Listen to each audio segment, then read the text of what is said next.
Welcome back, everybody. Friday, November 3rd. John Arvosis here with the Arvosis Report, coming to you live from beautiful Washington, D.C. Hey, guys. So I'm going to get TikTok rolling here, as always, on my iPad, and then we'll get rolling. Introduce yourselves. Say where you're from. I know you do it all the time, but I still think it's a nice thing to do. Hang on here. Where are we? Oh, actually, close some. Oh, there we go. Yeah, it's good. It's good. Live. I'm being spacey today. Live. There we go. Go live. Be free. There we go. Hello. Hello, all. Oh, boy. Friday. Last couple days have been busy. I mean, like with this stuff, but just busy in general. Oh, they better not have done that to me again. Oh, hello. Why is my screen freezing? Don't freeze, Mr. Screen. Oh, hang on. Still getting mirror my video. Okay. There we go. All right. TikTok's working. Woo! Pyongyang. Yeah, that would be cute, Gunther. Yeah, not for long. Okay. Unplugging, replugging. TikTok can't hear me. Hang on. All right, TikTok, how about now? I unplugged and replugged the mic. Now can TikTok hear me? Okay. Yeah, it does that sometimes. Thank you, Shane. I don't know why. It just does weird. You all can hear me, though. I come from the depths of the desert, an oasis in the sand. Thank you, Super Hornet. Anyway, how are we doing, folks? Hello, Ireland, UK. Elizabeth, thank you for that. Thank you, Jeddah. I made some, it's funny. I'm used to making desserts myself lately, and I made some Ghirardelli brownie mix last night, and I used to love Ghirardelli brownie mix. Oh my God, the amount of sugar in this thing. It's insane. Like I love chocolate. This is gross. I'm actually shocked. Hey, Ace, but it kind of blew my mind because I'm used to making, like I said, I'll make stuff myself and I'll do just enough sugar, just enough salt. Really crazy. Anyway. Yep. Hi, Jessica. I'm going to give you the details, but we wait a minute or two for folks to join us because it takes a couple of minutes for folks to get the notification to come in. So this is the part where we hang out a few minutes for this. Thank you, Velika. But yeah, it kind of blew my mind. I've been to Mexico a couple times. Yeah, I was there. I was working at the World Bank, and I went twice. Mexico City, of course, and then I went to Oaxaca for fun. Yeah, exactly, Velika. And I loved Oaxaca. Nice people. Thank you, Chad. Just really pretty, laid back. The food was great. All the different moles. I mean, other than the what do you call those nasty chapulines? They eat fried mosquitoes. I was going to say, hey, Daniel, they eat fried like grasshoppers in Mexico, and it's kind of a delicacy. And oh my God, thank you, Elizabeth, for the gift. Freaked the hell out of me. I refused. I just refused. Anyway, I did not see that there's an earthquake. Thank you, Happy Beach. There's an earthquake in Nepal. That's horrible. Thank you, Colonel Mustard. God, seriously, again? Again in Nepal? Thank you. You never know for that. Appreciate that. Oh, thank you, Alex. I haven't seen those before. Those are cool. Is there really a big earthquake in Nepal? That's awful because they just had a big one, 6-7 years ago. Jesus Christ. God, I hope that's not the case. Anyway, hey guys. All right, we can get rolling here. So welcome everybody. I am John Arvosis. This is my shoe. I do this every night, Monday to Friday, 6 p.m. Eastern Time, U.S., and cover the latest news from Ukraine and from Israel and the war there. I'm trying to think here. Thank you, M. Fuller. The way the show works is I go through the news that I sort of pick up that I think is important to talk about. I then take questions from you guys. Thank you, Life. The best way to ask questions, best way is to wait for the second half of the show. I sometimes will look at questions while I'm talking, but it's kind of hard because I do prepare a lot of notes. Thank you, Chad. And when I'm reading the notes and sort of going through them, it's hard to look at the questions too. So just be aware. But second half of the show, I will go through your guys' questions and we talk for, again, equal period at the end. Also, if the spirit moves you and you'd like to buy a super chat question on YouTube, I will always answer those. Thank you, Marie. And I will always get to those as the next thing I talk about. So please do consider doing the super chat questions. They help support my work. Thank you, Flower Lady. Okay, that's just totally gay. That was ridiculous, the rhythmic bear. Thank you for that. Absolutely ridiculous. Thank you, Jeremy. That was very funny. That was a very nice gift too, but very goofy gift. Thank you.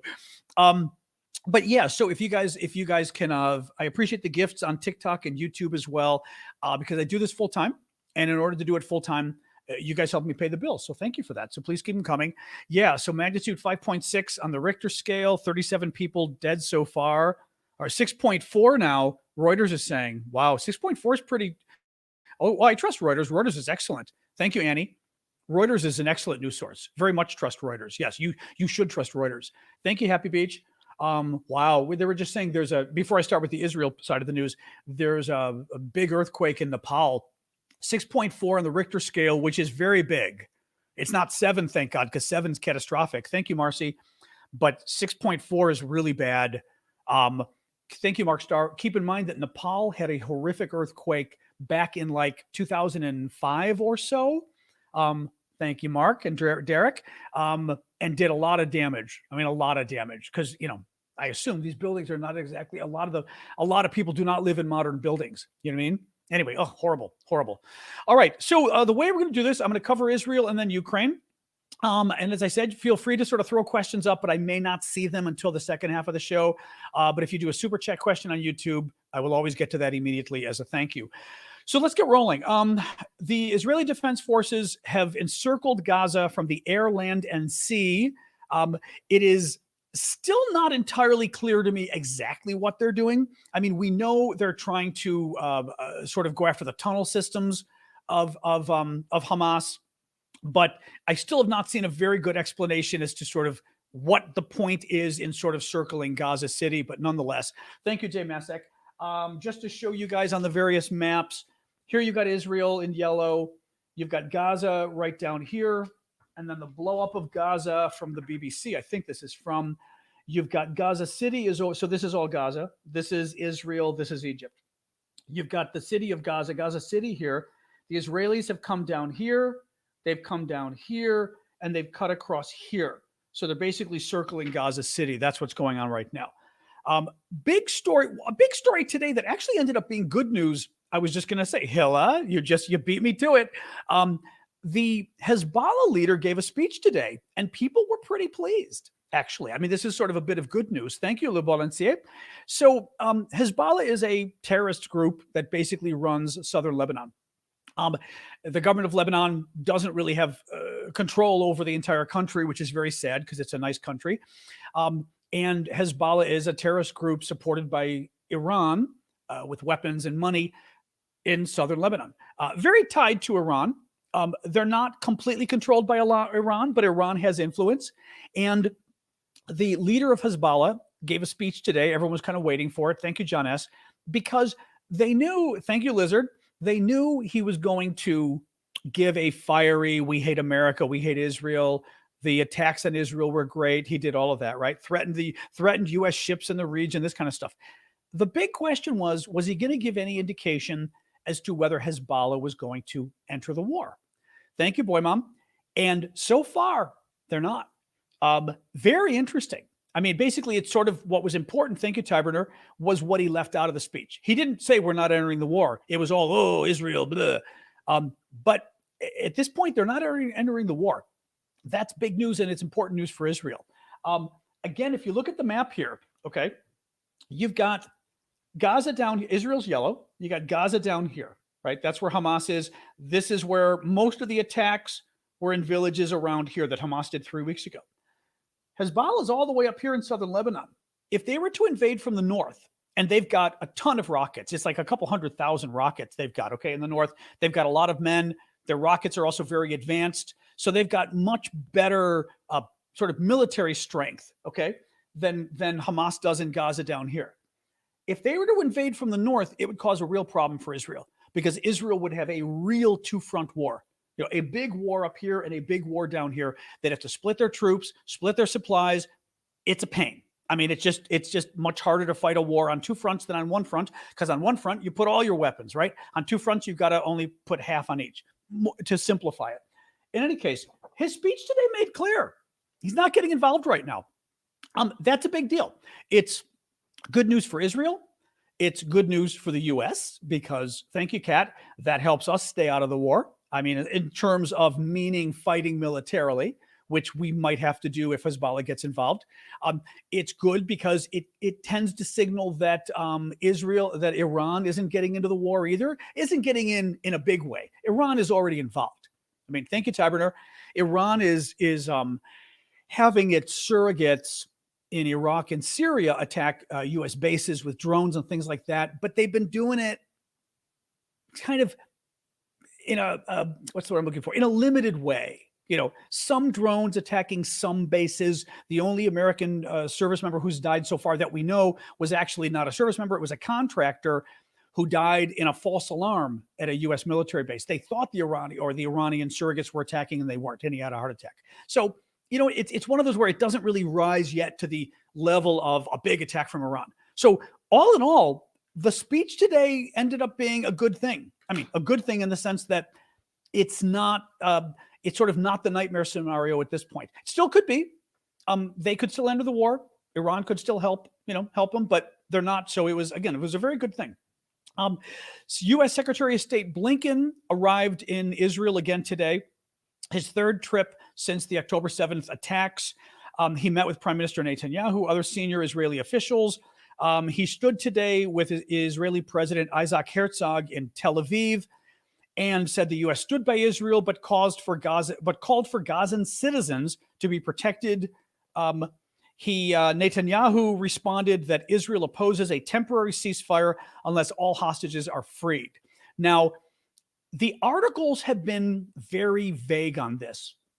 I think what Netanyahu means when he says temporary ceasefire, he's talking about the humanitarian pause that the Biden administration has been proposing, among others, where basically a ceasefire would be, thank you, Ernie, a ceasefire would be where both sides stop fighting indefinitely. Thank you, Taberner. Both sides stop fighting indefinitely and they negotiate and they talk and maybe the war doesn't start up again. A humanitarian pause, thank you, Carol, is something much more specific and discreet in the sense that you say, for the next 48 hours, we will not attack each other so that ambulances can come in or fuel can go to hospitals or whatever. Thank you, Dad, over here for that. Oh, and Lizard for the Friday, right? So that would be a humanitarian pause, would be literally saying for 2 days, we are going to let ambulances come in, something like that. It sounds like Netanyahu is saying he's not even going to allow a humanitarian pause. Thank you, Sexeed, for that. Basically, Netanyahu is saying that before Israel does anything, stops any kind of attack, Hamas needs to release the hostages, meaning the 249 or so hostages that they took when they invaded Israel. Anyway, that's kind of where it stands. So no real news on any of that. What has been interesting, I will say, in the last 24 hours, clearly the Biden administration is feeling pressure. I think they're feeling it domestically. Thank you, James, for the super sticker. I think they're feeling it internationally. Valerie, I don't know if you meant to ask a question. If you did, feel free just to post it. If that was just to be a gift, thank you. But if you want to post a question, feel free just to write one anyway, and the mods will make sure I see it. Clearly, Biden's getting a little worried about the criticism. It's funny. There were some stories in the last 2 days, for example, I forget where this story was, one of the big papers here, but talking about how the Biden administration is trying to make, or thinks that their new language, where they're saying Israel better be careful about civilians, will make clear that they're not responsible if Israel keeps killing a lot of civilians or something like that. And, give me a break. I mean, look, you guys can tell kind of where I am on this issue. I mean, I try to kind of be fair, but you can tell on various aspects of it where I am. And of course the Biden administration owns this. I mean, we're supporting Israel, mod. Okay. Manda mod. Manda's the only mod on. Okay. Well, we won't tell people because we don't want people to swarm you. Look, the U.S. supports Israel. I mean, we gave Israel a bear hug. Thank you, Tick. After the attack, we're going to be, people are going to blame us if Israel does stuff. And that's fair. I mean, we do support Israel, right? So, I mean, as a country, as official policy, I don't think the Biden administration saying, we told them to be good to civilians is going to really get us off the hook. Now, I'm not necessarily saying thank you for the gifts there, thank you for the tiny tiny, and thank you, Hilla, for the rose. I'm not necessarily saying that we shouldn't support Israel. I'm just saying that we should kind of own it. We do support Israel, and what Israel does will reflect on us, period. Thank you, Alex, for the Polaroid. It just, anyway, it just kind of, what was interesting to me about the article was the fact that the Biden administration was saying, well, we think these new comments from us will make clear that if Israel does something we don't like, we're not going to get blamed. Thank you, Tyburner. And of course, we're going to get blamed. Also, but again, and I'll say this from the other side. Some people like to blame Israel just because they like to blame Israel. And if they're going to blame Israel, they're going to blame us too, right? Some people also like to just blame America. I mean, it's part of the package. If we defend Israel, we're going to get blamed for stuff, even if it weren't the war today. So actually, you know what, actually, one thing that worried me when I read that was, and I think the folks who follow all the reporting I've been doing on Ukraine the last year and a half, one thing that worries me is on Ukraine, Biden has been very weird. He's been, like those of you who sort of in Israel or Middle East or, who haven't been watching Ukraine as much, Biden has been very strong in support of Ukraine, but he's also been very weak in some ways. He's been very worried about angering Vladimir Putin and very worried about reaching a compromise in the end so that he never wants to demonize Putin, the enemy, very much. He wants to give Ukraine weapons, but not too good of weapons. If we give them too good of weapons, right, that could be a problem. And I get worried a little when I see things like that story in the last day or two where they're kind of like, well, we're going to help Israel, but we're not going to embrace them too much, just enough. It's this, actually, I know what it is. The word, we call it triangulating in politics. I think there's a weakness involved there. I do. Thank you, Courtney. There's kind of a weird where, either support something or don't support it, I guess is what I'm saying. Like, don't try to play, I'm going to 70% support Israel or 75%. And the rest of the world will like me because I'm only supporting them 75%. You can't support them 75% and the rest of the world's going to hate you anyway. Valerie did have a question. Okay. Thank you, Amanda. And thank you, Phil Jacobs, for the super sticker. Valerie's question was, if the Federal Reserve is backed up, I don't even know what I saw that earlier, Valerie, but I didn't know what that meant. If the Federal Reserve is backed up, is it going to affect funding to Israel and Ukraine? I don't know what that means, the Federal Reserve is backed up. Thank you, Dawn. What is that? What does that mean? I just don't know what that means. If you want to tell me a little bit more about that, but either you're reporting on something I don't know, or you may be using words I don't know, but also Federal Reserve stuff gets really complicated. That may be over my head. They had a problem with their server. You're kidding. What, the computers went down to the Federal Reserve? I don't know. Okay. Yeah. I don't know anything about it though. I just don't know anything about it, Valerie. Sorry. Thank you, Jonathan. All right, let's go on. Okay. So here's another story. It'll piss off half of you or maybe 3/4 of you. So Israel claimed responsibility today for an attack outside a hospital in Gaza that hit an ambulance convoy. It's delaying deposits at interstate banks. Okay, way over my head. I only know, Valerie's question about the banking thing. I studied this stuff 40 years ago, but not in depth of like how the Federal Reserve works with banks and all this kind of, and the interest rates they charge banks and everything, but so over my head, I wouldn't even know. Yeah. Sorry, Valerie. It's just, I don't know economics to that degree. So sorry about that. So this is a big story today, but I will say, piss some of you off, but I'm right on this one. We don't really know what's going on yet with this one. Israel could be to blame. Hamas could be to blame. We don't know. Israel hit no problem, Val. Israel hit an ambulance convoy outside a hospital in northern Gaza. Hamas says it was a convoy bringing, thank you, Ellie, bringing Palestinian hospital patients to southern Gaza for treatment, right? Israel says it was actually a convoy of Hamas terrorists, and that Hamas regularly uses ambulance convoys to sneak deliver weapons back and forth. The problem is both could easily be true. It could be that this was regular civilians in an ambulance convoy going south, and that Israel's intelligence was wrong and they blew it up. It could be that it was Hamas terrorists who were the victims who were driving south. It's possible, right? It could be that the people blown up were Hamas. It is also possible that it was a weapons convoy and it was Hamas people and the weapons convoy. Both are equally possible at this point, Adventure. Thank you, Adventure, because Israel could be lying or just getting it wrong.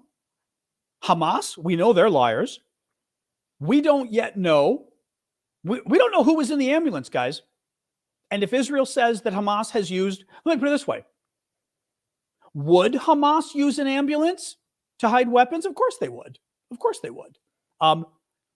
So we don't know. And I mean, I am absolutely willing to put my neck out on this one because I'm not even putting my neck out. It would be putting my neck out if I said, oh, Israel's innocent. But we don't know. We don't know. Even the Red Cross said that actually, and I challenge any of you to prove me wrong here today, right now, because you won't have any evidence. The Red Cross, no, they didn't, Callum. The Red Cross said that they were notified by Hamas of the transport. Yeah. Hamas told the Red Cross, we've got an ambulance transport going. And the Red Cross said, okay. Does that mean who they're transporting? No. Does that tell us they're not hiding weapons in the transport? No. Right? I mean, that's my problem. You don't know. We don't yet. Guys, I'm just telling you on this one, and again, on other stuff, I've been more cagey. On this one, I'm not going to be cagey. We don't know yet. We don't know yet what's going on. And a final point I'll make on this, think back to the hospital that Israel blew up, that ignited worldwide angst. The biggest blow up of worldwide anger against Israel was a hospital that now most of the experts think a Palestinian terrorist group blew up because their missile went bad. So, I've learned also with that story, thank you, 863, I am careful about believing Israel, but I'm also really careful about believing Hamas. We don't know yet. We just don't know. And as I said, any of you prove me wrong in the comments right now that proof that they were civilians, they weren't Hamas, and there weren't any weapons being transported. We don't know yet. We don't know. Thank you, 863. But I will say, as I said, Chris Price, Israel did take responsibility for it. That's what we're talking about. Yeah. Israel said we bombed it because it was a Hamas convoy of Hamas terrorists transporting weapons. Yes. So we don't know. As I said, for any of you out there, I'm not going to get into individual people on TikTok, but I will say, for those of you that are in the middle, note the comments on TikTok and note how not a single person has given an argument that trumps my argument, that beats what I said. Not a single person has given an actual argument that explains why we know for a fact which this was, innocent civilians or Hamas terrorists. Not a single person, because this is unfortunately what this issue is for too many people. And I'm talking decades, it's been like this, guys. I'd say most of the, thank you, Vicky. I'd say most of the diehards on this issue don't want to listen to facts. They just want to reach conclusions and either hate the Arabs or hate the Jews. And it's just kind of like, it doesn't matter. What's interesting, actually, it reminds me of all the Trump stuff and everything. Thank you, Kronos, we've got today. It's Trump and MAGA, which then became like COVID, right? The facts didn't matter anymore with COVID because everybody went crazy. Climate change, the facts don't matter, right? The election, 2020 election, Trump lied and said it was stolen. Facts don't matter. 70% of Republicans think the election was stolen from Trump. 70%, guys. What's interesting is this issue, Israel and Again, we called it the Arab-Israeli conflict when I was growing up. You can call it Israeli-Palestinian, whatever you want to call it. But this issue probably was the first issue that I can think of where that mindset had set in a long ago, where people just believed what they wanted to believe and nobody was willing to kind of even vaguely keep their mind open and go, okay, that's interesting. Not nobody. Obviously, there's people on both sides who I think are reasonable, but you know what I mean? Far too many people who are not reasonable. Any case, what do you do? What do you do? All right. Beep, beep, beep, beep, beep, beep. Oh, okay. Well, since we're being fair here, Hamas did attack a kindergarten today in Israel. It was nighttime, and fortunately, no kids were there. But the rocket came down in the courtyard of a kindergarten. It also came down within 300 feet of foreign Western journalists. But again, fortunately, nobody was injured. But one thing to keep in mind, and again, I would say if you're pro-Israeli, this isn't enough, right? But everything that Israel's accused of, Hamas is trying to do 10 times over. Hamas has fired 8,000 rockets or more at Israel since the war started. All of those rockets have been attacking civilian areas. Thank you, Vicky. Thank you, Kronos. I don't think Israel should use the fact that Hamas is literally a terrorist group to justify Israel's own actions, right? Just because Hamas, thank you, LWD, is literally every minute of every day trying to kill civilians in Israel doesn't mean that Israel should try to kill civilians in Gaza. But I think it's important because far too many of us are focusing only on what Israel is doing, and we're also forgetting that there's somebody else in this fight, and they started it by killing civilians, and they're still trying to kill civilians. So, and I know it'll piss off some of you, but that's life. C'est la vie. The U.S. military is flying surveillance drones over Gaza as part of American efforts to help locate the 240 hostages or so. A total of 353 foreign nationals have arrived in Egypt from Gaza through the border in southern Gaza today. These are different. So the 240 hostages are the hostages that Hamas kidnapped when they went into Israel and they murdered everybody, right? The other ones are basically hostages, captives, I don't know what word you want to use, but there were between 5,000 and 7,000 foreigners in Gaza, and Hamas was refusing to let them leave. Absolutely refusing to let them leave. Thank you, Vicky, for that. And now we've been seeing it's been around 350 a day or so at this point. I know the first 2 days were around that amount too. So maybe we're up to 1,000, 1,100 people that have come out, which is great.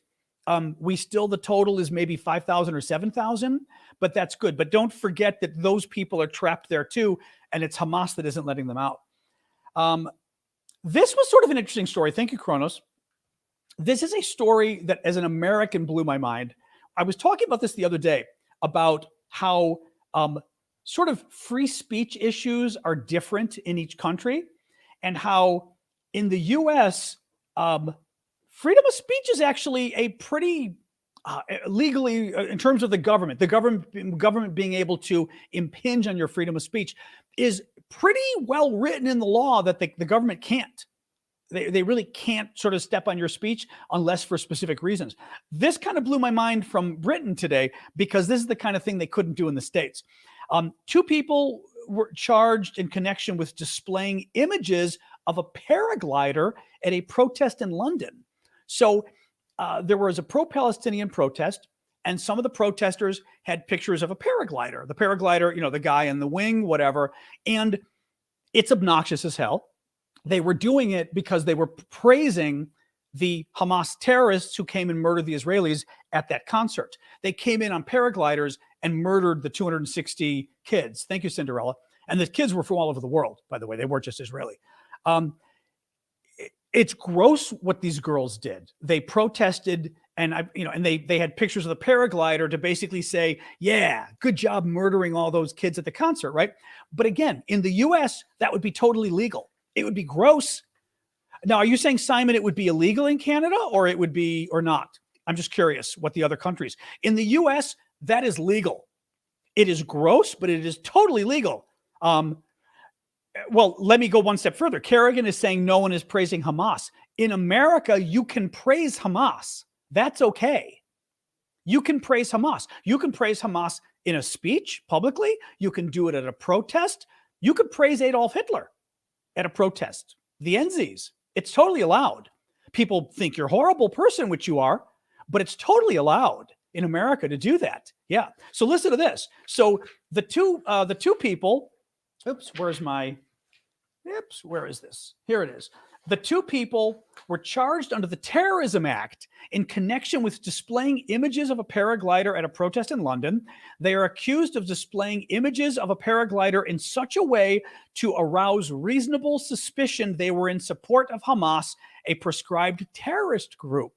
So simply stating publicly that you support a terrorist group is illegal. It's very interesting. Like I said, because in the US, you can do that. Now, I'm not criticizing the Brits for this. I just find it fascinating that there's that kind of a difference in the countries. It just fascinates me. No, it's totally legal, Callum. You can come out and praise and be a Hamas supporter. But if you literally work as a Hamas supporter, then you'd be in trouble, right? Like if you worked for them, then you're literally assisting a terrorist group financially, whatever, right? That's illegal. But you can be a fan of it, absolutely. And you could wave their sign at protest. Yeah. And it is hate speech, but hate speech is legal in America. Hate speech is not, again, because of our First Amendment to the Constitution. You can lose your job. There's lots of things like that. But what the First Amendment does in the US is, and what you're seeing in Britain, it's government action that it governs. It says in our country that the government cannot punish you for simply speech. Now, the public can punish you if they want. Your employer could punish you if you want, because they're not the government. But the government can't punish you. It's very interesting. I like to bring it up because I don't really have an opinion either way completely, but I find it fascinating that I never knew we had that kind of a difference. Between the British law and the American law. No, and I know Britain has the Magna Carta, but again, I never knew that there was, like, for example, in America, we hear that the Germans have that kind of the Germans have laws like that, but we think, well, that makes sense because of Germany's history, that maybe they have laws that are a little stricter about, the bad guys, right? It's thank you, Rainbow. It's very interesting. It's just very interesting. Okay, final story on Israel, and then I'll switch to Ukraine, and then we will do questions and answers afterwards. And this is a nice segue. Zelenskyy, it looks like Zelenskyy, president of Ukraine, is going to visit Israel next week. According to Israeli news, the visit is at an advanced phase. He was blocked 2 weeks ago from coming to Israel. Now, this story is fascinating me, guys. So remember 2 weeks ago, actually 3 weeks ago, like right after the attack happened, Biden was coming. Zelenskyy said he wanted to come to Ukraine to Israel to support them. The Ukrainians, by the way, are super supportive of Israel. I did not know this, but they're super supportive of Israel. And Zelenskyy wanted to come. And the Israelis made clear they didn't want him. Like it was too early, too soon, whatever. And pretty clear that they didn't want to piss off the Russians because Israel kind of needs Russia because of stuff going on in Syria and all this kind of stuff, right? Well, now he can come, which is fascinating. Now he can come. It looks like he's coming next week. What am I going to say? It's thought that the visit is going to be to show a united front, Ukraine, Europe, and the U.S. against Russia. Such a visit would send an important message, Israel's education minister said. Now, what's interesting to me actually about this is Israel's gotten a lot of shit from the world for what's going on in Gaza. Thank you, Brahim. And I think what you're seeing is basically all of a sudden Israel went from, the whole world is on our side, we don't need Ukraine, and we're worried about Russia, to the whole world hates us. Not the whole world. Thank you, Chris, but you get what I mean, right? A lot of people hate us again. Thank you, Simon. And the Russians have been real shitheads about this, right? We've now got a report that the Wagner Group is going to help get a missile defense system to Hezbollah, the terrorist group in southern Lebanon. I mean, the Russians have been real shits about this whole thing. And I think this is I think Netanyahu could use somebody else who's well liked in the world, like Zelenskyy, to come visit. But also, this is meant to be a little bit of a poke in the eye to Putin to say, okie dokie, you're going to be a jerk and help our enemies in the Middle East, then we're going to start having better relations with your enemies. And Mr. Putin, you better start worrying whether I, Netanyahu, am going to actually start giving some of those weapon systems to Israel, to Ukraine that they've been wanting. Right. And even defense systems. Now, not that Israel has the defense systems to give now. Right. Ukraine was hoping to get Iron Dome, the great defensive anti-missile system that Israel has. The problem is, how do you do that now? Because Israel kind of needs everything it can get at this point. But still, very, very interesting game. I will say this. I will give Netanyahu credit for this. That very smart game he's playing with Ukraine. And using it to basically jab the Russians and saying, watch it, right? Very interesting. All right, let's switch over to Ukraine. Just a quick reminder, please do keep the gifts coming on TikTok and YouTube. I do this for free, and I'm able to do it because of your guys' gifts. I do it full time. I'm able to do it because of your guys' gifts. They help me pay the bills. So please keep them coming on TikTok. I will always do a shout out for the bigger gifts. Thank you, Brahim. Thank you, Alex, for that one. And also the gifts on TikTok. Also, thank you, Kronos and Simon. I've got, thank you, Dr. Prince. I've got memberships as well. And you can sign up for those where basically it's a monthly subscription. You can do them on TikTok. You can, thank you, Derek. Thank you, Israela. You can do it on TikTok. Thank you. Oh, who is the that's thank you, Dawn. That's almost as crazy. That is as crazy as the one that Flower Lady found. Who was the hat? Oh, Bob. Thank you, Bob, for the hat there. And Chris for the gamepad and Annie for the rose. Everyone's coming in now. What was I going to say? You guys are making me forget. I appreciate you making me forget with gifts. That's a good thing. Yeah. You can also do monthly memberships on TikTok, or the folks that have SNN next to their name. You can do monthly memberships on YouTube. You can do it on Ko-fi, on Twitch, on Discord. Thank you, Joe. You can find a lot of those just on the services. Maybe ask the mods if you want to figure out how to do a monthly membership on Discord. Thank you for the hairpiece tick on, or TLC, is it, or tick? I can't say TLC. Ask the mods on TikTok how to do a membership. Ask the mods on YouTube. And you can also go to my profile, aravosis.com. You guys have the link there. You guys can find the link in my profile on TikTok. Thank you, Simon. Click it, and you'll see lots of options. You'll see my Discord. You'll see my YouTube. You'll see my Cash App. You'll see my also different ways you guys can support me. So I appreciate it if you can. Thank you. Valerie, thank you for the super sticker.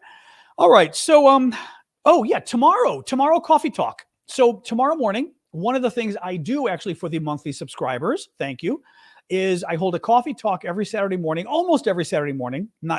Should be flying next Saturday, so I won't in a week. But Saturday morning, usually it's 11 a.m. Eastern time. Tomorrow will be 10 a.m. because I want to do a yoga class at 11.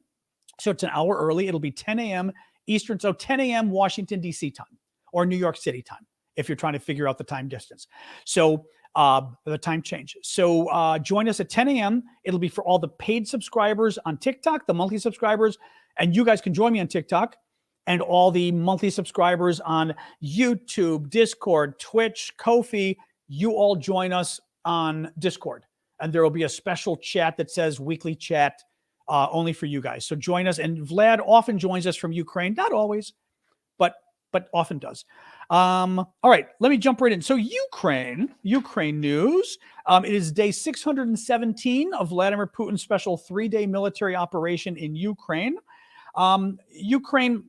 There was a rather large attack by the Russians across Ukraine last night. A lot of it was the biggest drone assault that they'd had in weeks.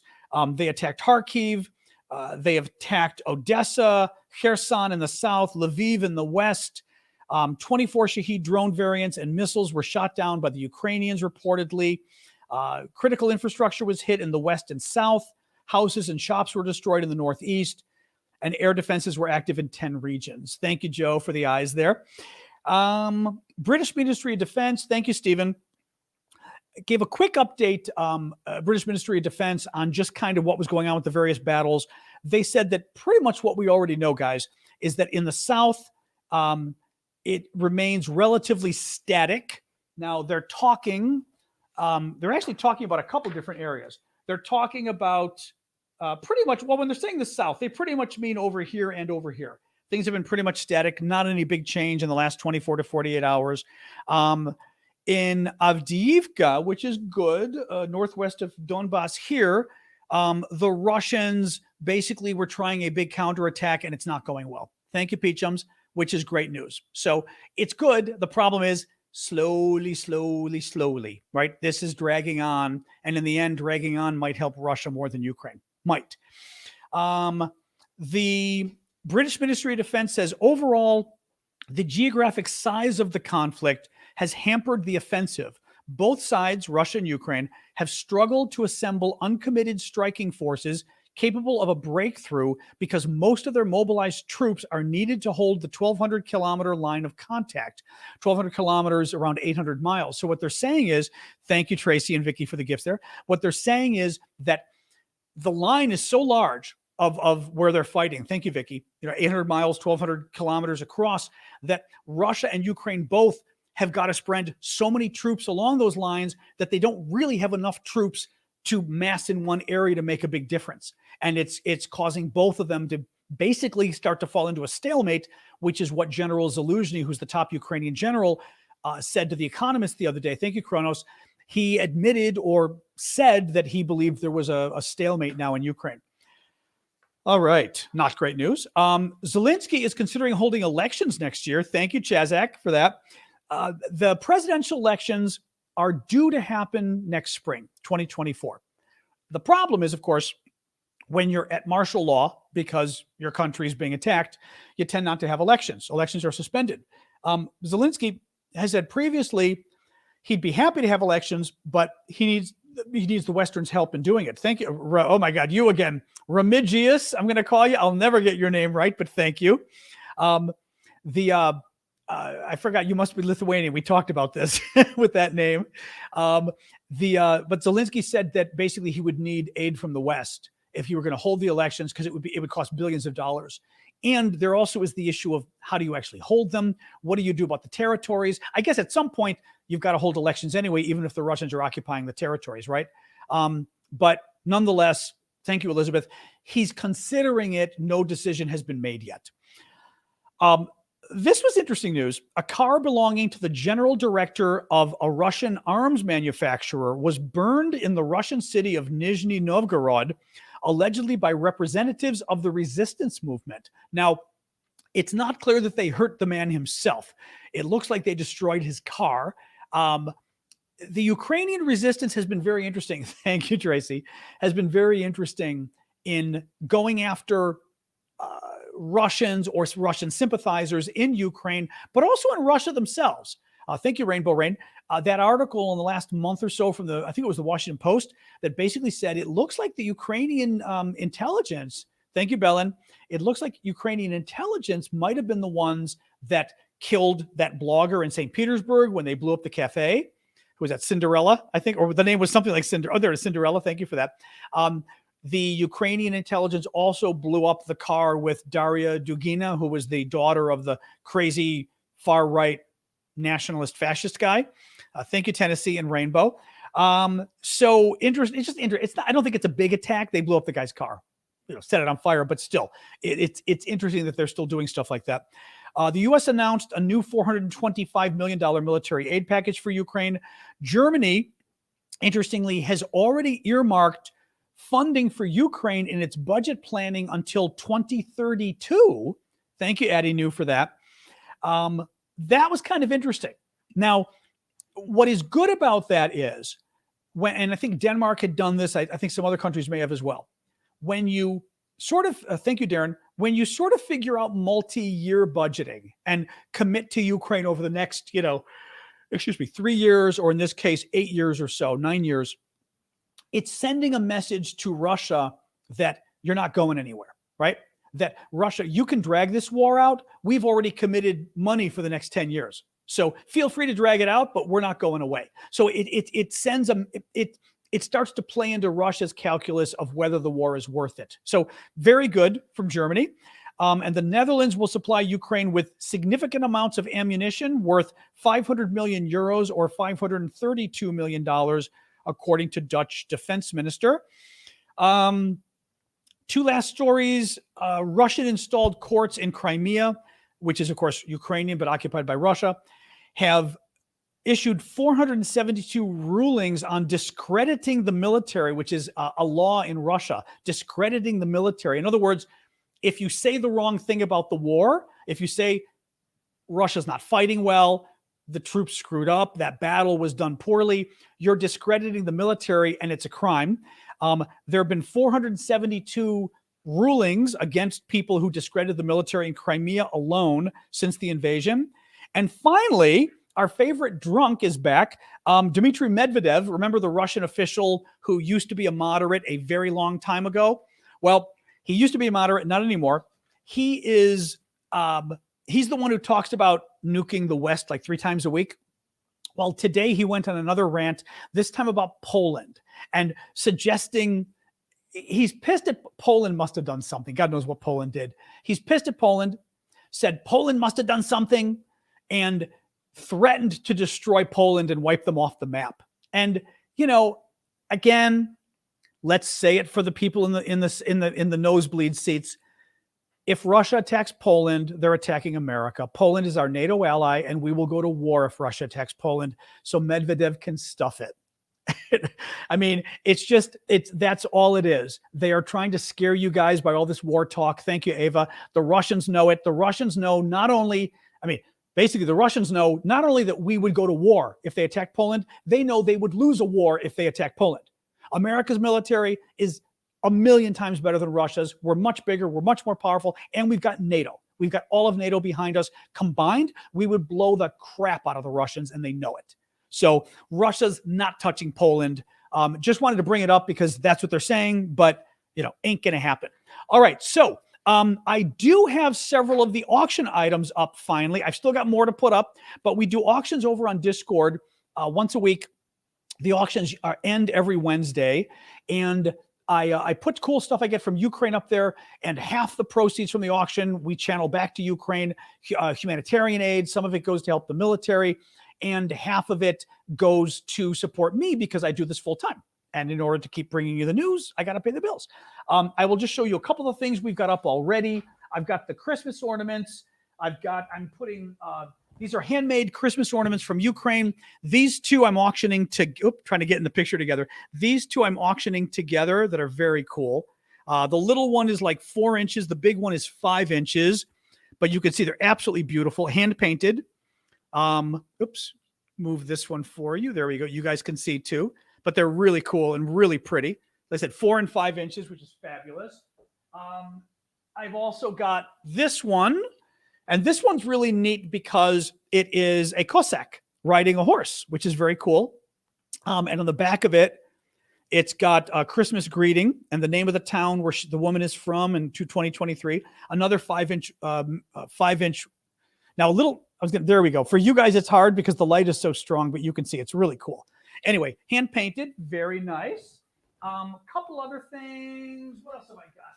Oh, this one's very pretty. This is a different artist. This woman's fabulous. This woman does incredible work. Similar style, but I think the ornaments are beautiful. This woman is an artist. But they're same thing on both sides. It's a butterfly, but it's the same Petrikivka style. Just stunning work this woman does. Love these. I told you, I keep thinking I've got to buy some of these for myself at some point. Couple other things. Actually, I'll show you one more thing. I've got a couple things up already, but I'll show you one more thing because I think it's kind of cool. This is a piece of a Russian amphibious, it's an MT-LB. It's like an amphibious landing vehicle. It's an amphibious, it looks like a tank, but it's not a tank. This is one of the running lights on the Russian tank, but not a tank, sort of amphibious landing vehicle. And it's the lights they use at night, we think, for night vision. Basically, they're the lesser lights outside of the vehicle versus the big lights. But it's really cool. The vehicle was destroyed in Ukraine. I've got the town like Velika not Velika. Vlad gave me the name. I've got it written down, but it's very cool. And it's neat too, because it's got the Russian writing on it. But I like this. It's the light socket for the tank. And it's actually got the actual socket comes with it, but it's really cool. I just think it's really cool. That's what it's funny. Gunnerman says low tech. That's what Worst Best Gamers was saying too, because he knows this stuff. And he said, boy, their stuff is so much below what our stuff is. Basically, our stuff is so much better in terms of the technology. But yeah, it's anyway, very cool. And we got like a picture. Actually, I'll show you really quick. What's neat too is we've got a picture of the tank that not the tank. Okay. Like I said, it's an amphibious vehicle, but we've got the picture of it that that Vlad had sent me. So this is the actual vehicle and the actual piece from the vehicle, which is kind of cool, which I think is kind of neat. And if you zoom in, you can see on the tank one of the other pieces, one of the other lights. You can see here, that's one of the lights right there that's on the actual tank. And I'll sort of zoom out and you guys can see it's, sort of up here on the tank. It's kind of cool. Anyway, I think it's kind of neat. Any case, you can be president if you're a felon. Oh, yes, you can. You just can't vote for president if you're a felon, but you can be president. Yeah, America is a little weird. There is no restriction on running for president or being president if you are a felon. If Trump is convicted and goes to jail, he can still run for president. He can still be president in jail. Solo, hello from Palestine. Hello, Solo. So yeah, you actually can be. No, it's crazy. Welcome to America. All right, guys. So yes, you can check out all the cool auction stuff over at Discord, discord.aravosis.com, our Discord community. And I will get the rest of those up tonight, probably by tonight. Yeah. All right. Israel is, the U.S. is talking about $14 billion for Israel. I don't actually know all the details of it. I know some of it is for Iron Dome, for the missiles they need. I'm forgetting what the rest of it is actually on the Israel stuff. I don't have the details of it. I haven't seen, there must be some, well, I shouldn't say that though. It depends what Biden makes public. He may not want to make public all the details, right? Let me see here really quick. I'm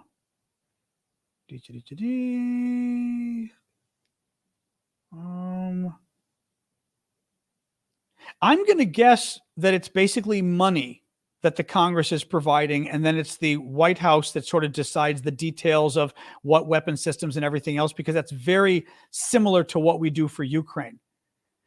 Backers say the package would provide support for Israel's Iron Dome missile defense system, procurement of advanced weaponry and other military needs, and help with the protection and evacuation of U.S. citizens.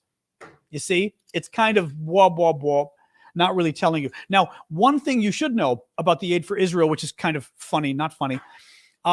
The House Republicans, we've got the House and the Senate. Both have to pass legislation, and then they have to get together and negotiate out the differences, vote one more time, goes to the president. The House this time, for the first time ever, thank you, Amy, for the first time ever, the Republicans in the House are demanding that there be an offset for the aid to Israel. So they're saying, if we're going to give Israel $14 billion, we have to cut $14 billion somewhere else in the budget. Before now, that has never happened. Politically, that's going to be very interesting, what happens with that, because politically that may not go over well. What they did, which is what's causing problems, the House Republicans, I'm not making this up, they decided to cut the Internal Revenue Service. The Internal Revenue Service is our tax agency. They cut $14 billion from the tax agency because one of the big conspiracy theories that Republicans have come up with in the last year or two, it's crazy, guys. Well, no, let me tell you first what they did. They cut $14 billion from the tax agency. What do you think? I mean, okay, you don't need to be an economic genius. What do you think happens when you cut money from the tax agency? The tax agency doesn't work as well, right? If it doesn't work as well, what happens? They bring in less money. They cut personnel that the tax agency was basically just hired, And the revenue goes down. Exactly, Dawn. What the Congressional Budget Office is and totally independent. It's an arm of Congress that's totally independent, not Republican, not Democrat. They look at legislation and figure out, what will this legislation cost? What will this legislation save? They looked at the Republican House legislation for aid to Israel, and they said, if you cut $14 billion from the Internal Revenue Service, it is going to cost us $12 billion in lost tax money. So rather than you paying for the Israeli aid, you just added $12 billion more dollars to the deficit instead of saving the money. It's insane. They're insane. And this is part of some conspiracy the Republicans have. I mean, again, this stuff upsets me, and it's crazy because it's part of the craziness I was telling you, where in my country we've gotten where everything's a conspiracy theory. Nobody wants to believe facts.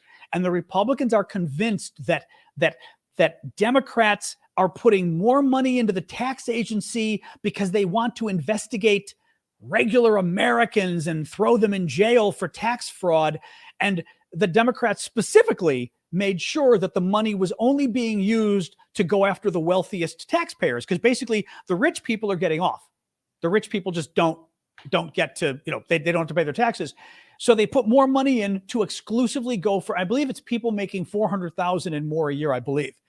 And the Republicans are freaking out and keep promising to cut the money. It's just like, it's absolutely ridiculous. Absolutely ridiculous. So that's what happened with the aid to Israel. The Republicans have a proposal that they passed, but no one is going to accept. And also, it costs more money. They literally cost more money. It's absolutely ridiculous. And again, it's a fact. It's the Congressional Budget Office. Oh, that was the other thing too. Today, the Republican speaker, Mike Johnson, made some comment about, well, everybody in this town claims, basically, he tried to blow off the Congressional Budget Office and pretend like, oh, nobody trusts them. The Congressional Budget Office is the independent office that everyone in Congress, every piece of legislation, to figure out what it costs, you go to the Congressional Budget Office. You don't trust anybody else. That's who you go to, whether you're a Republican or a Democrat. But now we have to undercut the authority of the Congressional Budget Office as well, because somebody got a crazy idea. So anyway, so that's what's up with aid to Israel. Insane. Absolutely insane. Yeah. I don't know. That's the problem, Sobo. I don't know. It's a good question. What's the line between acceptable loss, including children, versus a valid Hamas target? I will say Israel's in a weird spot here, because I will throw this to you. Let me throw the question back at you. So if you're invaded by an enemy and they murder your people, and then they cut across the board, mind you, Hamas is the government of Gaza. You can say the Palestinians don't support them. That's fine. Saddam Hussein's people didn't support him either. The people of Iran don't support their government either. The people of Syria don't support their government. People of Jordan, they've got a king. They've got a king. He wasn't elected, right? Most of these, Egypt, people of Egypt don't support their government. Their government is a dictator. He took over the country in a coup. So none of these countries do the people support the government, so to speak. But here's the problem. You're a country. Your neighbor invades you. They slaughter your citizens. They go back home, and then they hide behind their own citizens. What do? Do you not respond? Because if you respond, you're going to kill civilians. But how do you not respond when they came in and they slaughtered your civilians? How do you not respond? That's the problem for Israel. And I will say, the civilian deaths are bugging me too at this point. But at the same time, I should say this. Israel's got to do a better job explaining what the hell they're doing and why they're doing it. Thank you, Nicola. If literally this is all Israel can do, they need to explain it. If they can't do more targeted strikes, they should prove it. They need to prove it, basically. And maybe they're right. But they need to prove it. That literally there's nobody else they could attack. And by the way, start to show who they were attacking. Who did they get? I mean, they did say who they got at the refugee camp, but but I will say Israel's in a spot, and Hamas knew they were in a spot. Hamas did it on purpose. Hamas, I mean, of course they did it on purpose, but Hamas knew that they were putting it in Israel's front. Hamas doesn't care about the Palestinian people. They've said so. Hamas has fuel, food, and water and medicine. The New York Times and NBC News both confirmed Hamas has stockpiles of fuel and food and medicine and water, and they're not giving it to the Palestinian people. And when they were interviewed about it, Hamas said, it's not our responsibility to help the Palestinian people. That's the United Nations job, right? So Hamas, what do you do when they hide behind civilians? Again, I'm with you. It makes me very uncomfortable right now where Israel is with this. But I have not heard from anybody what Israel should do instead that is reasonable. And surrender is not reasonable. Give up the land is not a reasonable thing to say. Your country has been demolished by the enemy. What do you do in response? I don't know. And again, I see nobody on TikTok actually has an answer. If anybody actually comes up with a reasonable answer, let's talk about it. But you're not coming up with one. I'm not inviting people to join me when I don't know who you are. No. No. I think honestly, I think there's an aspect of they need to come out and give more information. They have to. I mean, they've got to. Anyway.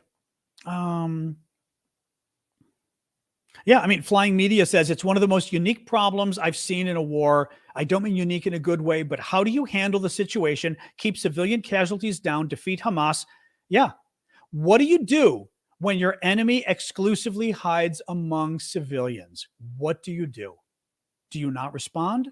As a government, you don't have a choice. A government has to respond. The attack Hamas did, horrific attack. The government has to respond. But if the enemy is hiding among civilians, what do you do? You could do key targeted retaliation, but that's what they did in the refugee camp. The Hamas leader was under the refugee camp in a tunnel, according to Israel, with 50 of his henchmen. They did a targeted attack that took him out. Guess what else it took out? Everybody who was on top in the refugee camp. These guys are in tunnels, guys. Oh, they've already shown the tunnels. Oh, Derek, you're not going to win that one. They've already shown tunnels. We know there's now. That doesn't mean that there's tunnels. That doesn't mean I still think Israel needs to prove the tunnels as well. They should prove the tunnels were in the refugee camp. I think they should prove it. Absolutely. But I guarantee you, thank you, Dr. Prince. I guarantee you, if Israel proved the tunnels were in the refugee camp, you guys still would not be in favor of bombing it. And I'm still 50-50. I believe the tunnels were there, and I'm still 50-50 on it. If they're in the tunnels, why are they bombing from above? Because you can't bomb from below. They're tunnels. How else do you get to a tunnel? If you have a refugee camp on top of a tunnel, you've got to go through the camp to get to the tunnel. There's no other way to get to it. And they did. They used bombs that go into the dirt first and then explode. Again, my point is, I still have not heard anybody give an answer as to they did this on CNN earlier too. They asked one of the U.S. senators that was a Democrat who was criticizing Israel, and they asked him, and they said, okay, what should Israel bomb instead? What should they do instead? And he couldn't answer.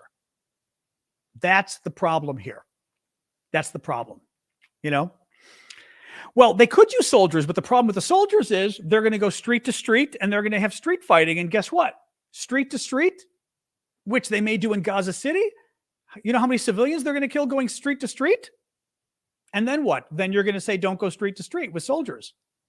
That's the problem. It's door to door is going to be just as bad. Thank you, Conqueranga. I just don't think door to door is going to be any better is what I worry, meaning in terms of the civilian thing, but we'll see. We'll see. Anyway, what else we got, guys? Well, here's the problem. I mean, Randman is saying they should have done a full ground campaign. The problem is the ground campaign, a lot of people think Biden warned them not to do a ground campaign. Biden said, don't do it. Ground campaigns are notoriously difficult. They can go on for years. And then what happens too? Thank you, Lifestar. Israel would be an occupation force if they were a ground campaign. If Israel, and not only an occupation force, Israel would be running Gaza. So are you really proposing that that you put the Palestinians directly under Israeli rule in Gaza? Nobody's going to propose that. There are not good solutions to this at all. Questionable whether they're an occupation force in Gaza. They're not occupying Gaza. They've surrounded Gaza, but they're not occupying Gaza. That's not true. That's not true. They're occupying parts of the West Bank. That is true, but they're not occupying Gaza. Israel would lose too many soldiers in a ground war. They've already lost like 300 or 400 from what I heard. Well, I'm with you on the two-state solution, heavy metal, but the problem is right now you've got to respond to the slaughter of your citizens. No country is going to respond to the slaughter of its citizens by going, okay, you just did the biggest massacre in our country's history. Let's sit down and talk. No country's going to do that. You'd be thrown out of office if you did that. You know, you guys can say it because it wasn't you. It wasn't your country they attacked. If it's your country they attacked, you know, now that's an interesting point. Puppet Master said they got their pound of flesh already. The problem is, from an Israeli perspective, this isn't okay, here's the problem. Interesting. If you think this is simply about Israel wanting to kill civilians as revenge, then they got their revenge. If Israel's telling the truth, and this isn't about revenge, but this is actually about destroying Hamas and ensuring that they never threaten Israel again, then they're not done. They're not even close to done. This is the problem with the ceasefire, and it's the problem with stopping the attack. Israel didn't get its pound of flesh. The guys who destroyed this, you know, killed 1,400 Israeli guys, that's equal to 46,000 Americans killed in a day. Okay? They're still there. They still have their weapons. They will attack again another day. If you're Israel and you were being honest that you want to take away their weapons and make sure that they can never attack you again, you're not anywhere near there. And this is again the conundrum. So you can't say, let's have a ceasefire. What? So they can attack me again next month? You know, I mean, it's a mess. As always, it's a mess. Thank you, Dr. Prince. It's always a mess. What else? Yeah, I don't know, James. I mean, they probably thought about it. James says, too bad they couldn't bomb the shoreline and cause the tunnels to flood. You know, yeah, who knows? I mean, who knows? I'm sure they've tried to think of different ways of going after it, but who knows, you know? No, it's terrible. It's terrible. Well, I mean, I would be very upset if my children were in Gaza, and I'd be equally upset if my children were in an Israeli kibbutz and had their heads blown off. Yeah. And if they were, this is the problem. This is why I say it's a messed up story, guys. If you were Israeli right now, and it was your family member who got killed in the kibbutz, you wouldn't be saying, let's sit down and talk. You might. Some of them might. Some of them might. But I suspect most of them would say, we need to destroy those bastards. Thank you, JR. You know, it's anyway, I don't know. No, as I said, some of them I'm sure would. Thank you, Janice. Actually, one woman, I did see, that's not true. I did see an Israeli woman whose son, I think, had died. And she said she didn't want vengeance. I did see that. I did actually see that. Thank you, JR. She said she did not want to see vengeance. She didn't want to see more deaths. That was good. You know, and actually, that's not true. There was another Israeli woman who was really good too, that had lost her child, but a young child. And she was talking about the Palestinian mothers who lose their childs and children and how there's no difference. And it was very interesting, but meaning there was no difference in the Palestinian, that mother had just as much of a right to not lose her child as she did as an Israeli. It was very good. It was very good, actually. But nonetheless, as a government of Israel, thank you, Canada Zen. Who was that? Oh, Pam. Thanks, Pam. Anyway, what else we got, guys? Anybody got any Ukraine stuff? The Israeli stuff always gets everybody going. Oh, yeah, not sure what that is, Brandman. Sorry, clicked it by accident. Wasn't sure what the question meant.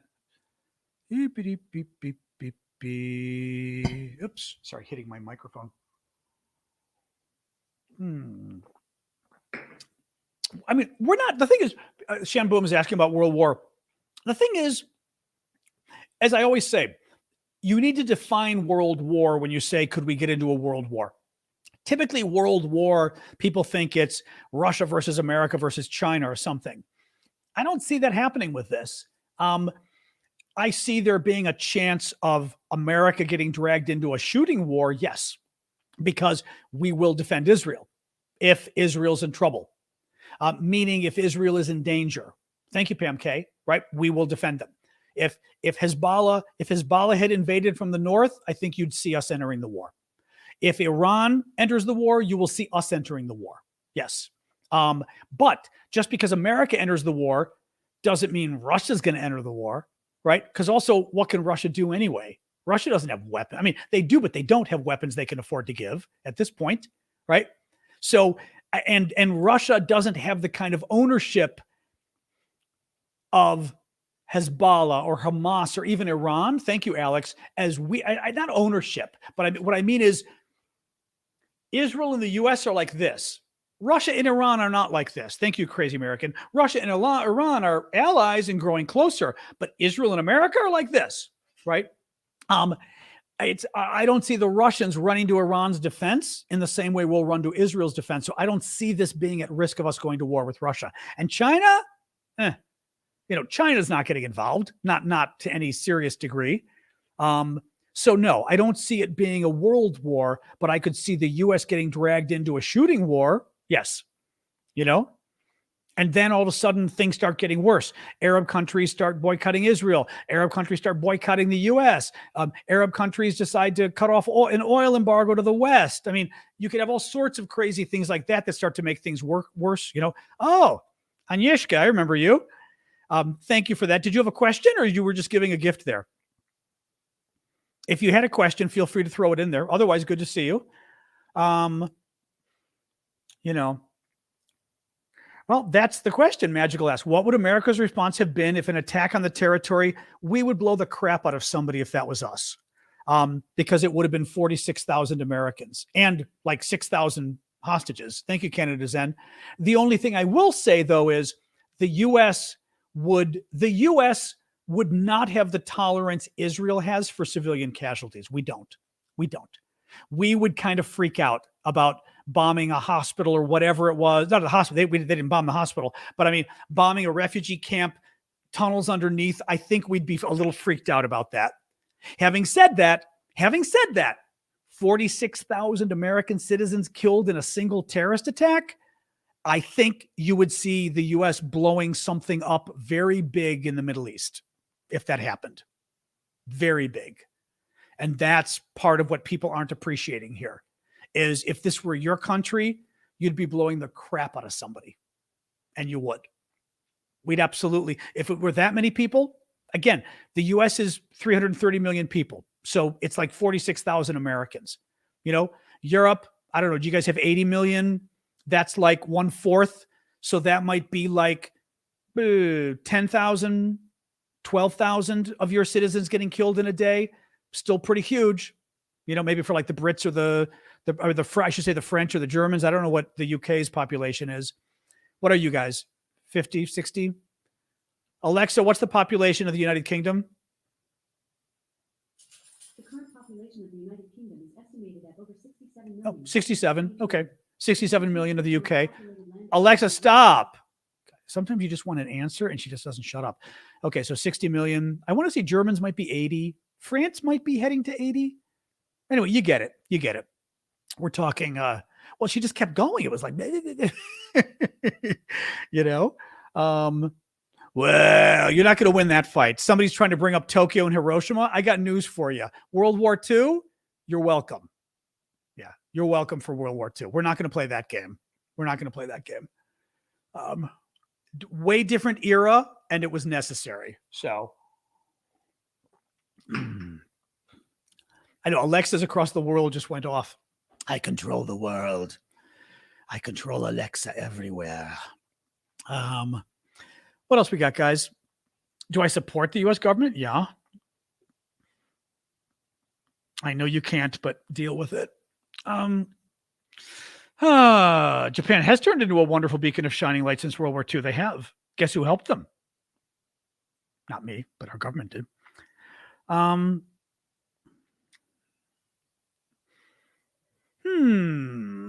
What else? I do support the U.S. relationship with Israel, yes.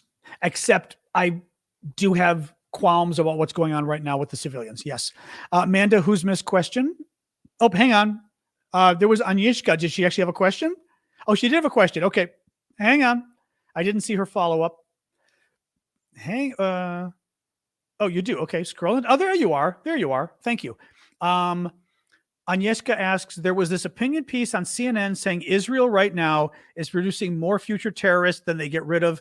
That's a valid point. I mean, that's a valid point. Yeah. Yeah. No, they're radicalizing the region even more. Yes. This is what is so difficult about this conflict. I think that's absolutely true. I also think I don't know how Israel does much different than what they're doing, because the attack was so horrific on their country that they have to respond in a huge way. And politically, they have to respond in a huge way, or their citizens would overthrow the government, you know? But at the same time, responding in a huge way creates more terrorists. I don't know what you do. I don't know what you do. Part of the problem too is, you know, anything Israel does is going to create more terrorists anyway. I mean, anything the U.S. does is going to create, I mean, they hate us anyway.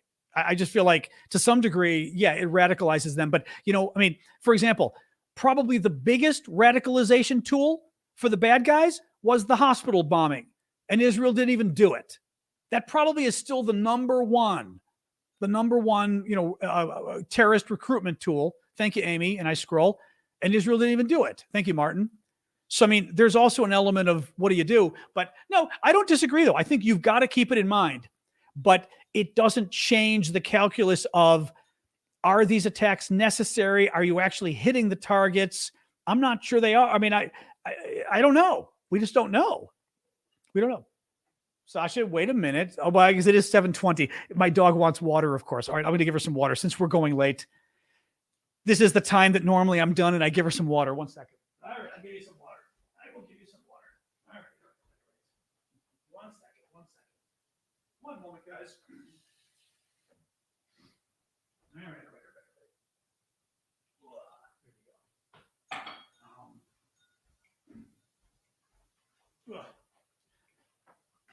I don't think there's any good answers on any of this, to be honest. Thank you, Stooge. Oh, did you have a... Yeah, I don't think there's any good answers, unfortunately. That's your super chat? Did you have a question? I missed it. Stooge? You said that's your super chat, but I don't see a question. If you have a question, just throw it in there. Has South Korea done anything recently? I mean, they were helping Ukraine. And we think they were helping a lot with, I think, artillery shells at the beginning, which we didn't, you know, I think kind of secret. I don't know right now.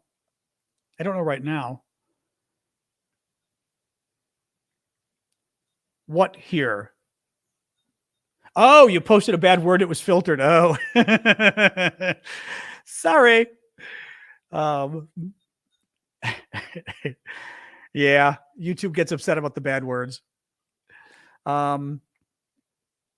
Sasha, you got to wait now. Come on. Just wait. What else, guys? Anything else? I mean, besides just the obvious stuff. I don't know. Israel could, Jack is saying, how long could this go? This could go for years. You know, Israel was in Lebanon for years. I mean, this could go for years. They've got to take out Hamas. And I understand why they have to take out Hamas. Again, doesn't mean the way they're doing it is correct, but they've got to take these guys out in response. They have to. And that could take a long time, you know? It could, unfortunately, you know? So I don't know what that's what I'm saying. I don't know what the correct way is. That's the problem. Well, part of the problem is we don't have access to the information Israel does. So we don't know whether Israel's telling the truth or not, whether the government's telling the truth or lying about the targets they're hitting. And even if they're telling the truth, right, that they thought they were going after a terrorist leader, we don't know if their intelligence was correct. We just don't have that information. I do not believe, for example, that Israel is just sitting here going, you know what? We don't know where Hamas is. Let's kill some babies and old ladies. What the hell? I don't believe that for a minute. I think it is entirely possible that they're saying there is a Hamas leader there, according to our intelligence. And yeah, will be killing babies and old ladies if we attack that terrorist leader, but this attack was so big that we don't have a choice. That I could see. And that's where you get into the issue of, thank you, Joe, of whether their acceptance of civilian casualties is too much. Thank you, Daniel. And that's a fair point. But I think it's stupid to think that Israel just wants to kill babies. That's not what they're doing. I mean, they may be killing babies and they may not care if they're killing babies, but they're not simply trying to kill babies. That's not what's going on. They're trying to kill the bad guys, but maybe they don't care nearly enough about whether they kill the good guys. That's a possibility. How long will the war in Ukraine last? That's another good question. Thank you, Lee. I mean, we don't know. It depends if the U.S. is going to keep supporting them. It also depends. I mean, the thing is, the war in Ukraine could end up being a kind of a guerrilla war for a long time. If things don't change, if something doesn't sort of shake up, it could keep going for a long time. And basically be sort of a more war of attrition or whatever they call it, but basically where you're kind of at loggerheads and you just keep attacking. And honestly, maybe Ukraine will have to start doing things a little more underhanded against the Russians too, like a lot of explosions behind the scene and stuff like that. Who knows? Oh yeah, hi Agnieszka. Yeah, I know people were saying this week we've got the time change. The U.S. time changes this weekend on Saturday into Sunday. Thank you, Jill, for that. The paper crane. So, Frank,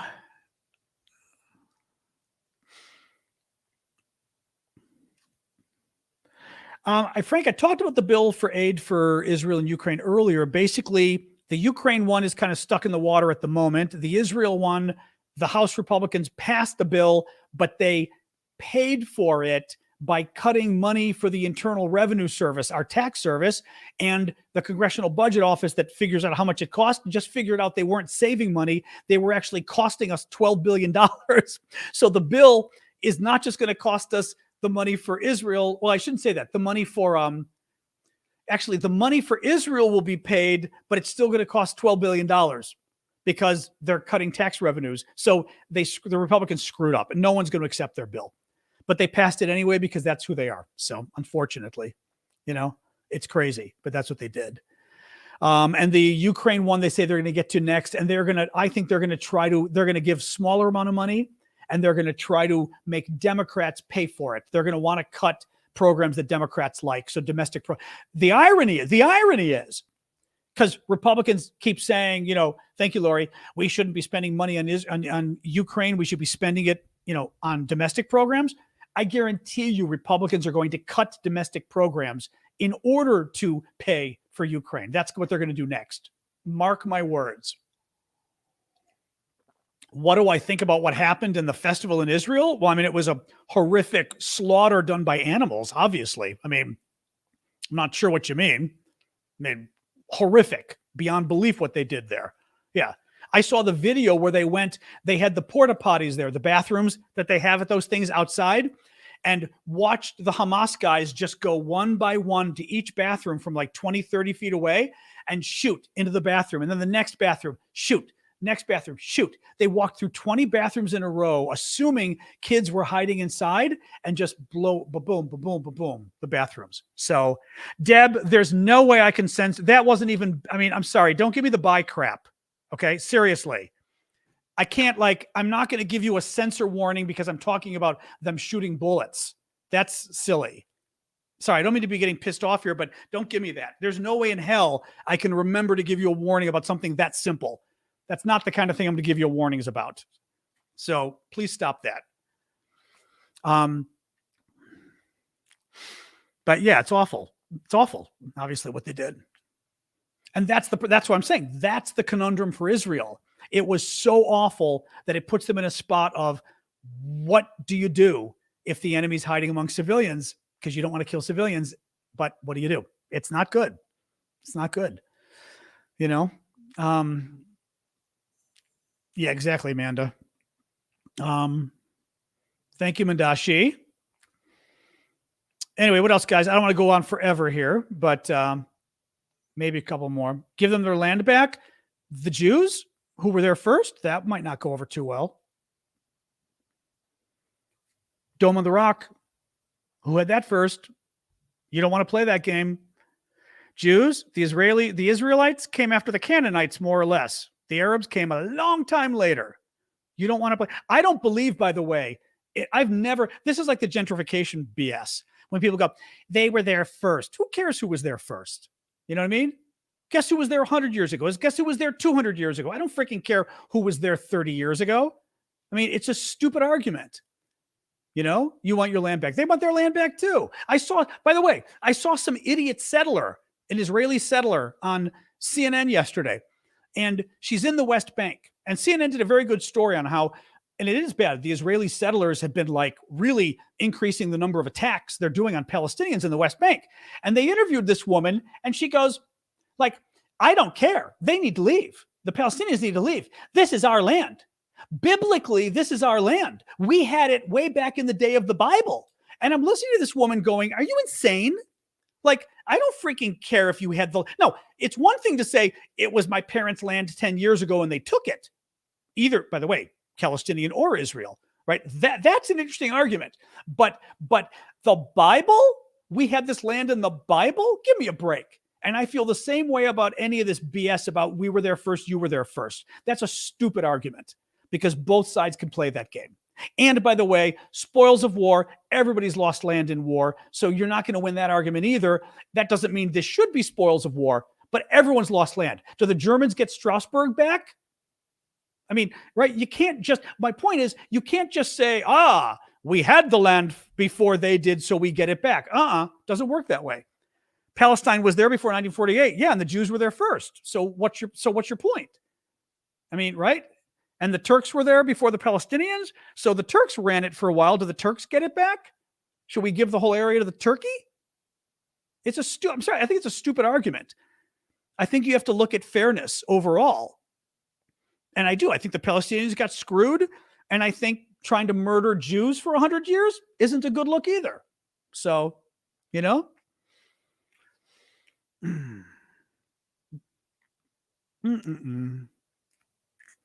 The Romans, exactly. I like Italy. Give it to Rome.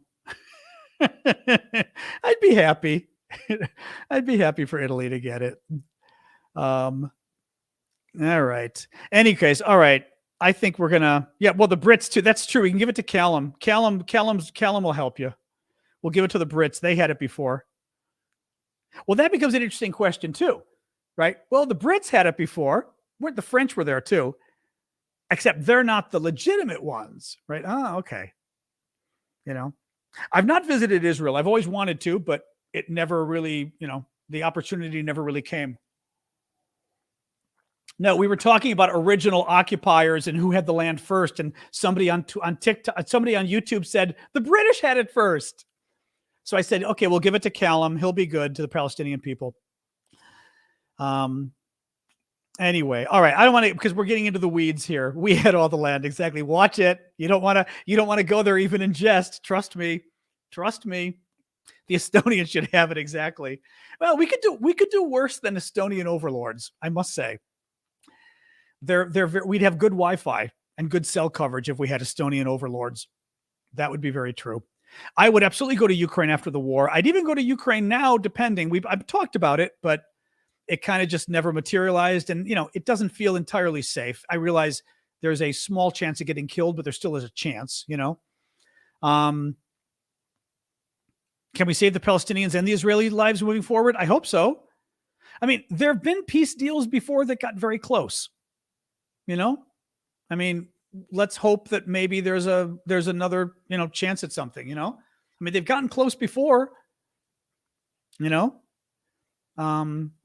Hey, from Israel, your name's in Hebrew, so I can't say hi to you exactly, but, but hi. No, I know Israel's safe, but I mean, right now isn't exactly the time I'd come. You know what I mean? My mother's worried enough about me going to Ukraine. If I told her, I think I'm going to go to Israel right now, she'd be like, stop. No, I got a very good friend whose sister lives there, so he goes back a lot. We've talked about going. I've been wanting to go. Hopefully, I mean, I'll go at some point. Of course I will. Anyway, all right, guys. I am going to call it quits. I'm not going to do another Yeah, you can, Suj, you can send something on YouTube, on Discord if you want. Feel free to send it anyway.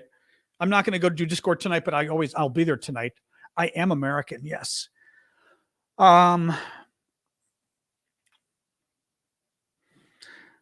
Oh, yeah. So Coffee Talk is going to be tomorrow morning. We're going to do our Coffee Talk at 10 a.m. Eastern time. Thank you, Pam Pam. So that's 10 a.m. Washington, D.C. time. So the best thing to do, we don't have our time change until Sunday. The best thing to do is simply, if you're confused, if you're not American, if you're out of the country, ask your phone what time it is in Washington, D.C. or New York City, same time zone. And it'll be 10 in the morning that I'm going to do my Coffee Talk for the paid subscribers on TikTok.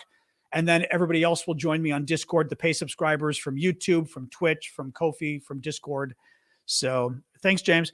All right, guys, I am going to go sign off, put a pizza in the oven. I did go get a pizza. So there. Otherwise, I'll see you guys on Monday. But there you go. And some of you tomorrow morning. I know we went 90 minutes. Woo-woo. So exciting. What constitutes a world war? That's one of my questions. Yeah. I always think world war kind of means US, Russia, China. Thank you, Aaron. That's kind of my sense of when we say world war, what we really mean. You know what I mean? Because then we get in there and our allies come help us. Russia gets in there, their allies help them, blah, blah, blah. All right. I'll see you guys. Thanks for coming. Thank you, mods. I realize this is always fun. I know, Daniel. Yeah, it's next week. It's going to go back to normal. But remember, next week our time changes in America, so the time is going to change. Meaning, the evening hour is going to change back to the bad hour because we turn our clocks behind at Sunday, Saturday night, Sunday morning.